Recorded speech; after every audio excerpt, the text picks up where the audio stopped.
देखो, understanding quadrilateral exercise 5.5 करा रहे हैं आप लोग को,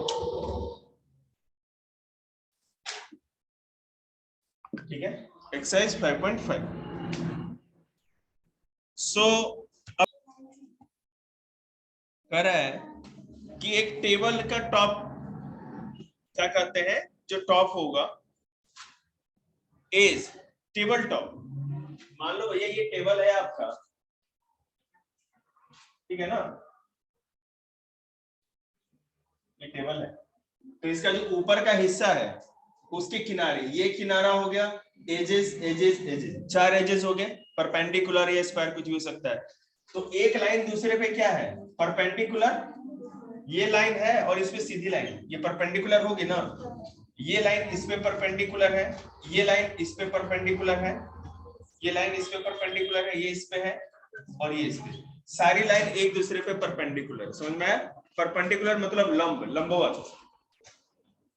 आगे, the line of a railway track क्या होता है, पैरेलल होते हैं। भैया ये रेलवे ट्रैक के कैसे जाता है, कैसे जाता है, ऐसे जाता है ना, एक दूसरे के क्या है, पैरेलल है ना। देख रहे हो, कभी मिलते नहीं है, रेलवे की पटरियां कभी एक में मिलती है, कभी नहीं, सीधे सीधे जाती, मिलते ही फिर रेल उलट जाएगी।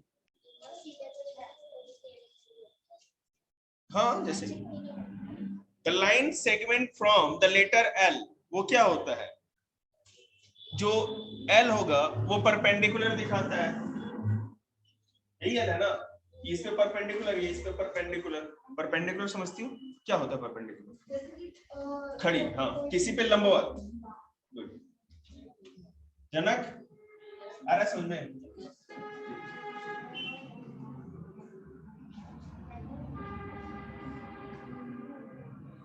ओके।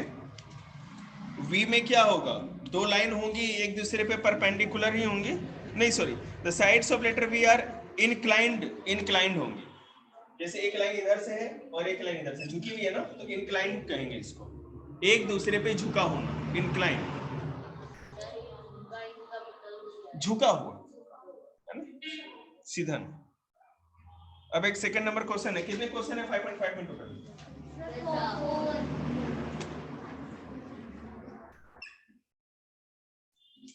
सेकंड नंबर क्वेश्चन देखिए आप लोग,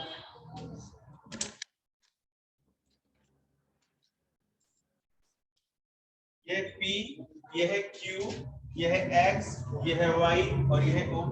क्वेश्चन कह रहा है लेट PQ,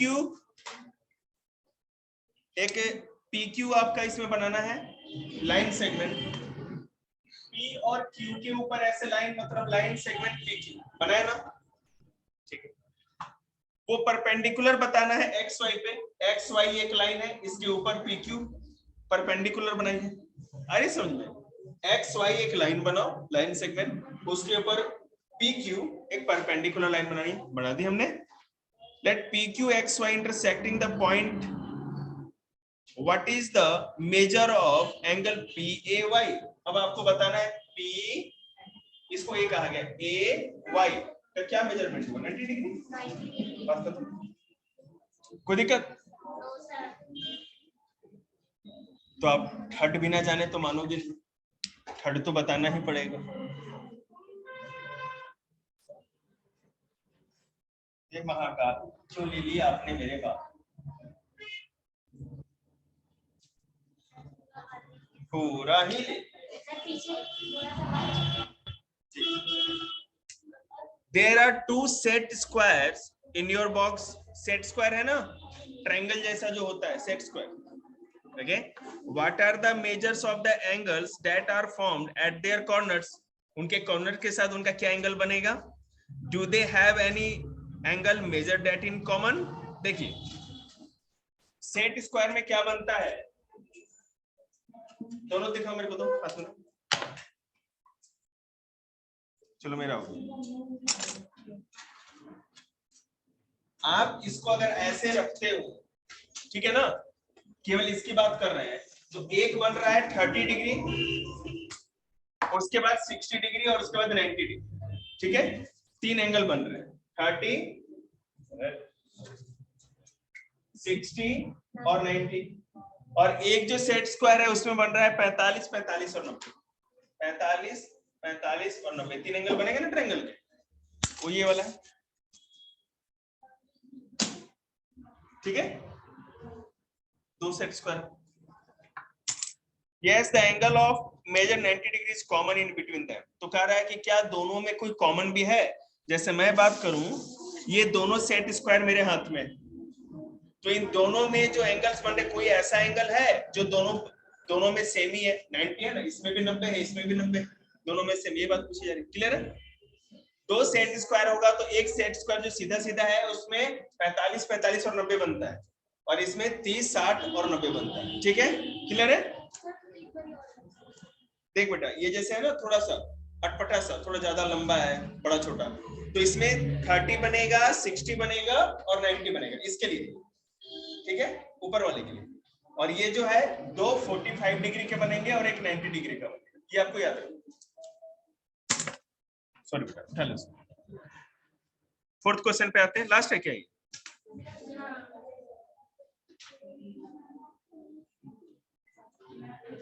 खुशहाल का स्कूल है क्या?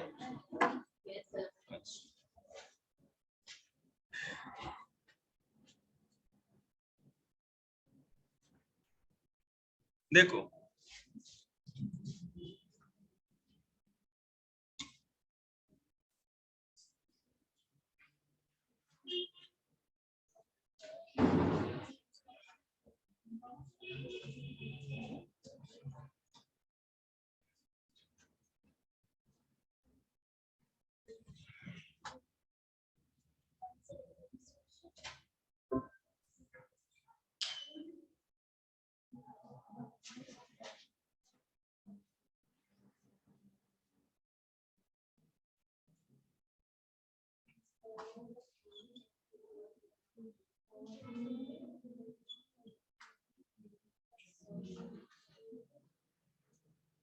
चल अब क्वेश्चन देखते हैं,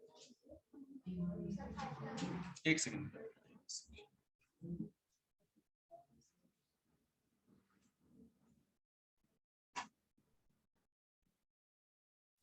क्वेश्चन है कि the line I is perpendicular to line M। ये लाइन I था, मैंने T बना दिया इसमें, I चाहे T कुछ भी, ये I, ये लाइन I जो है लाइन M पे परपेंडिकुलर है, ये इस पे और ये इस पे, दोनों एक दूसरे के परपेंडिकुलर है, समझ रहे हैं ना। ये जो ऊपर वाली लाइन है खड़ी वाली लाइन के परपेंडिकुलर है और खड़ी वाली इसके परपेंडिकुलर है, दोनों एक दूसरे पे खड़ी है ना, ठीक है। तो क्वेश्चन कहा जा रहा है इज CE बराबर EG, जो CE है हमारा, CE EG के बराबर है?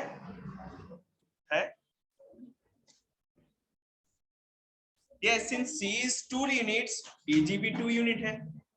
अब देखो C से E तक जाओगे 1 और 2, CE कितना है, 2 यूनिट्स है ना, और E से G तक 1 और 2, ये भी 2 यूनिट्स है,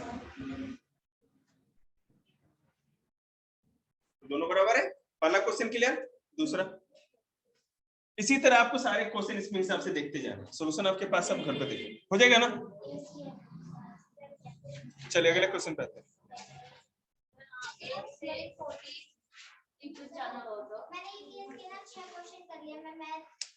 अच्छी बच्ची, हम तो इतने अच्छे थे ही नहीं कभी। मम्मी लग रहा है अच्छा खाना खा रही है, बहुत मन से काम करिए जी।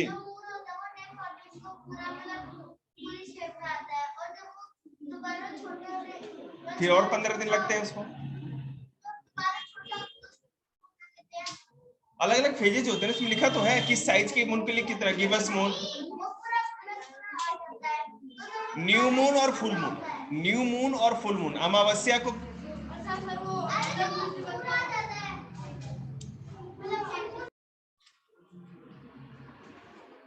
आप लोग का क्वेश्चन पहला है कि triangle with length of side 7 centimetre, 8 centimetre and 9 centimetre.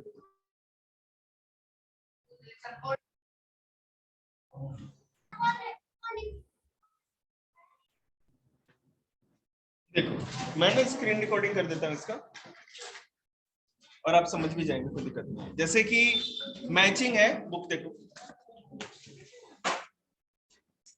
Matching में दिया हुआ है कि 3 साइड्स ऑफ इक्वल लेंथ, तीनों साइड बराबर इक्वल लेंथ, तो क्या होगा?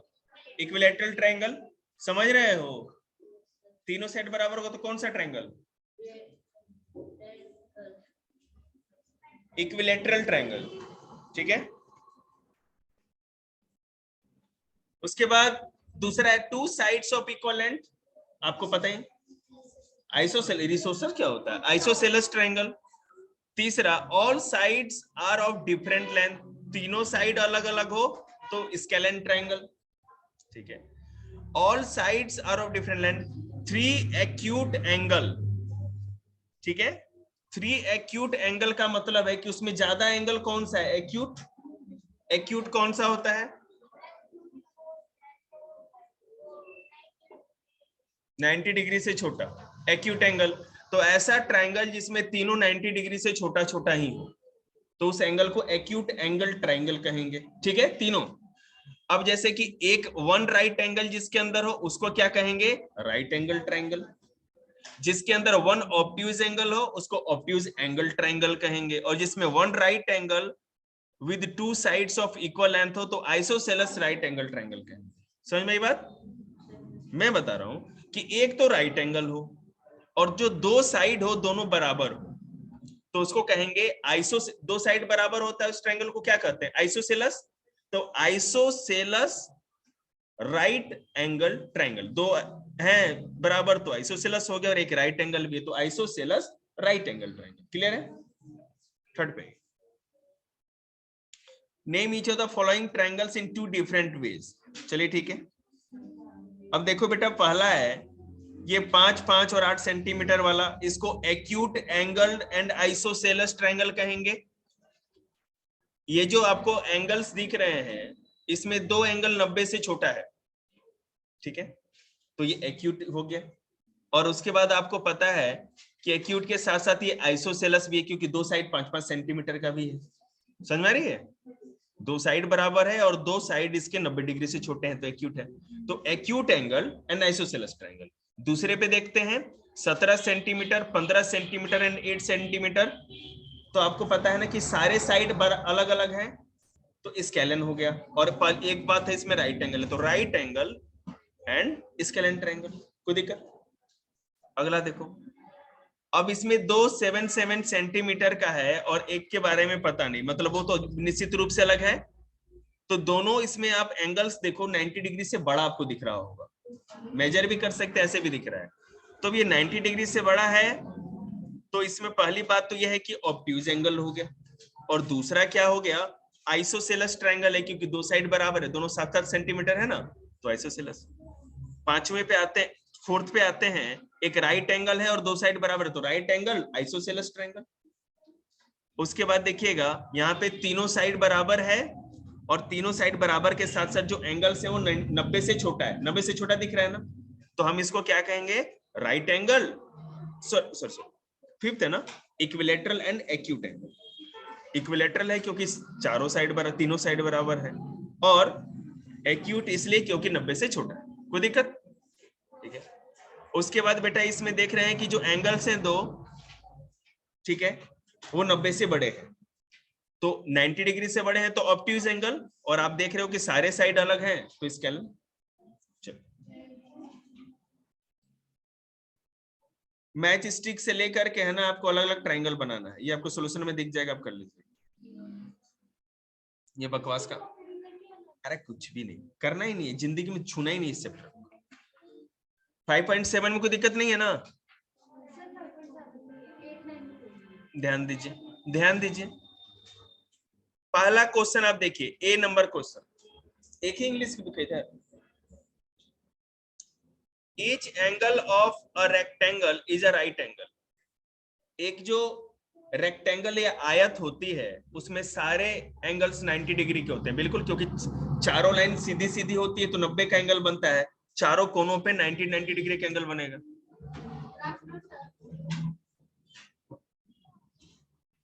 ठीक है। उसके बाद देखिए बेटे, the opposite side of a rectangle are equal in length. जो अपोजिट साइड होती है रेक्टेंगल की बराबर होती है ना, ऊपर और नीचे वाली बराबर होगी और साइड वाली बराबर होगी। इस टेबल को देखो, ये टेबल का ये कॉर्नर इस कॉर्नर से बिल्कुल बराबर है लंबाई में, और वो वाला लंबा वाला इस लंबा के बराबर है, इक्वल होता है। तो अपोजिट साइड एक दूसरे के सामने वाली साइड हमेशा बराबर होती है। ठीक है, नहीं समझ में? Good. The diagonals of a square are perpendicular to one another. ये ट्रू है कि नहीं? बिल्कुल। The diagonals of a square are perpendicular to one another.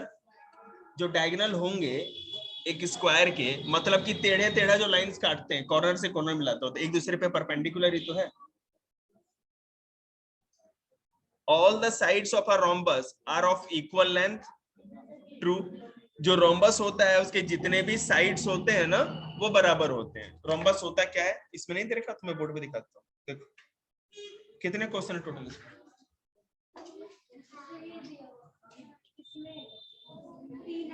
आगे देखो ना। अच्छा 1 2 3 ठीक है, यहाँ देखो।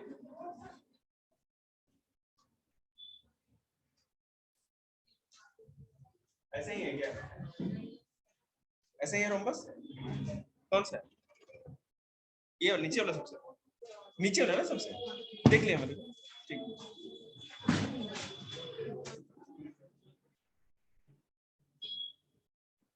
अपोजिट साइड्स इसके हमेशा इक्वल होते हैं रोम्बस। ठीक है, शांति बेटे, छोटे बच्चे शांति करो।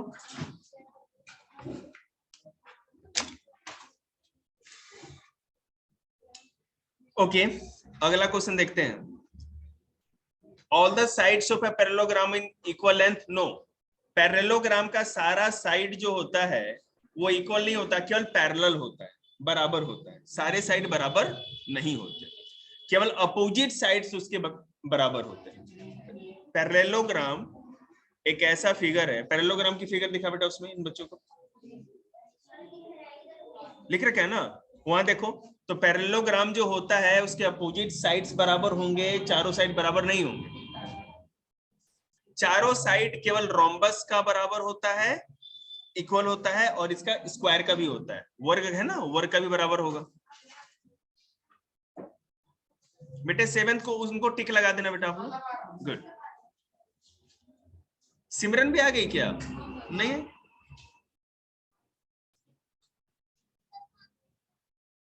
2 मिनट बेटा, होने वाला।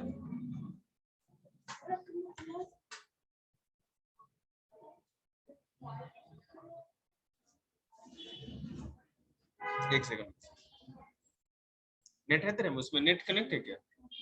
है? चलिए,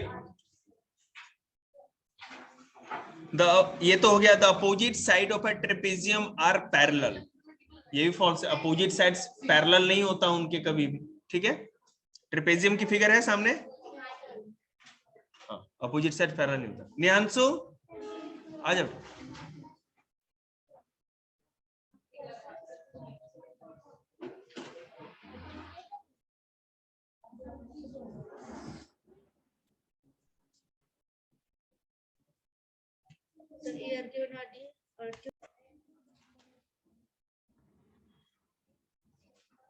ये मैं अभी ग्रुप पे अपलोड करूंगा राइट नाउ, ठीक है ना, कोई दिक्कत नहीं। देखिएगा, तो फर्स्ट क्वेश्चन क्लियर हो गया। सेकंड पे आते हैं। A square can be thought of a special rectangle. ऐसा क्यों माना जाता है? एक स्क्वायर को स्पेशल टाइप का रेक्टेंगल क्यों माना जाता है? ये भी एक रेक्टेंगल होता है, क्योंकि रेक्टेंगल के चारों साइड 90 डिग्री के होते हैं, चारों एंगल्स। स्क्वायर में भी होते हैं, स्क्वायर में अपोजिट साइड्स इक्वल होते हैं और रेक्टेंगल में भी होते हैं। बस इसमें ये चीज एक अलग है कि इसके जो चारों साइड्स है ना इक्वल लेंथ के होते हैं, और रेक्टेंगल में अपोजिट साइड इक्वल लेंथ के होते हैं। ठीक है, लिख रखा है आपको।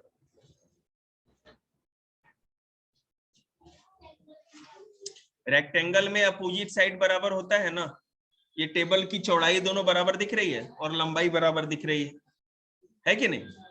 लेकिन स्क्वायर की अगर बात करें तो उसमें क्या होता है कि केवल अपोजिट साइड नहीं, चारों साइड एक ही साइड की होगी, वर्ग की होती है ना।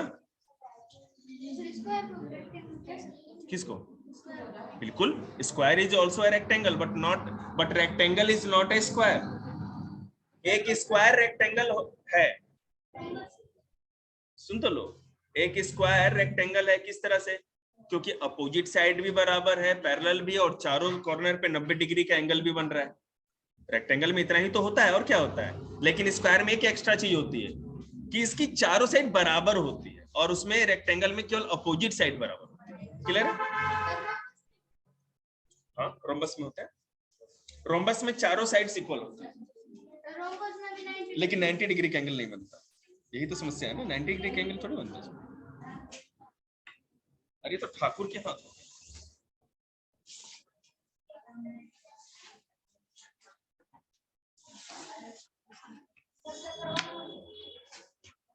2 मिनट दे बेटा, अभी होने वाला है, वेट।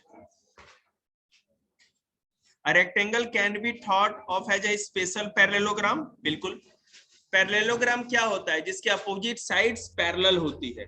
रेक्टेंगल की भी अपोजिट साइड पैरेलल होती है, लेकिन एक समस्या है, इसके अपोजिट साइड पैरेलल के साथ साथ इक्वल भी होती है, और इसमें भी होती है। पैरेललोग्राम में पैरेलल और इक्वल होती है, इसमें भी होती है, लेकिन दिक्कत यह है कि पैरेललोग्राम में चारों के चारों एंगल 90 के नहीं होते, इसमें 90 होते हैं। पैरेललोग्राम ऐसा एक क्वाड्रिलेटरल होता है 4 साइड वाला, जिसके अपोजिट साइड पैरेलल भी होते हैं और बराबर भी होते हैं। ठीक है, रेक्टेंगल में भी होते हैं, लेकिन पैरेललोग्राम में देखें ना, ऐसे तिरछा होता है, तो 90 डिग्री का एंगल नहीं बनता पैरेललोग्राम में, लेकिन रेक्टेंगल में सारे कोण या सारे एंगल 90 डिग्री का। हाँ, रोम्बस में भी, या रोम्बस बन रखा है वहां, और ये पैरेललोग्राम। क्वाड्रिलेटरल वाला चैप्टर में कराया ना, सारे फिगर्स याद है ना आप लोगों को? अच्छी तरह से कराया। आज्ञा है, आगे बढ़े। Thank you. ट्रेपेजियम फिगर दिखा, ट्रेपेजियम किस?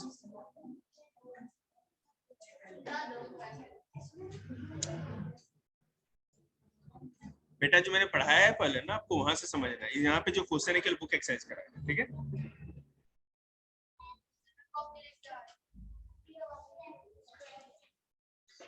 देखिए, A square can be thought of a special rhombus। बिल्कुल, एक स्क्वायर एक ऐसा स्क्वायर भी रोम्बस है। एक रोम्बस में चारों साइड बराबर होती है, स्क्वायर में भी होती है। अपोजिट साइड पैरेलल भी है, अपोजिट साइड बराबर भी है, और चारों साइड बराबर है। स्क्वायर की भी क्वाड्रिलेटरल हर वो फिगर होती है जिसके 4 साइड होते हैं। किसको? अरे पागल हो, क्वाड्रिलेटरल हाँ, तो क्वाड्रिलेटरल तो सारे ही है ना, जिसमें 4 साइड हो, सारे क्वाड्रिलेटरल। हमको क्वाड्रिलेटरल में तो कुछ शक ही नहीं है, हमें बस एक दूसरे क्वाड्रिलेटरल के अंदर बहुत सारे फिगर, उसको कंपेयर करना है ना। रोम्बस देख रहे हैं ना, वो पतंग जैसा बना हुआ है, तो वो जो रोम्बस है वो भी एक स्क्वायर है, क्योंकि चारों साइड बराबर होते हैं। लेकिन दिक्कत है कि इसमें चारों एंगल 90 डिग्री नहीं है, लेकिन स्क्वायर में चारों एंगल 90 डिग्री का होता है, बस ये अंतर होता है। और इसमें है ना बेटे 3-3, 4-4 लाइन में अच्छे से डिफाइन करके लिखा हुआ है सोल्यूशन में, आपको दिक्कत नहीं, आप घर पे पढ़ सकते हैं। हाँ मम्मी, कुछ कल के लिए भी छोड़ो बेटे, तो सभी कर देगी लग रहा है। Good girl. बड़ाई नहीं पची बहुत बच्चों को। वैसे उधर वाले बच्चे भी कोई कम मेहनती नहीं है, पसीना भी नहीं पोंछते।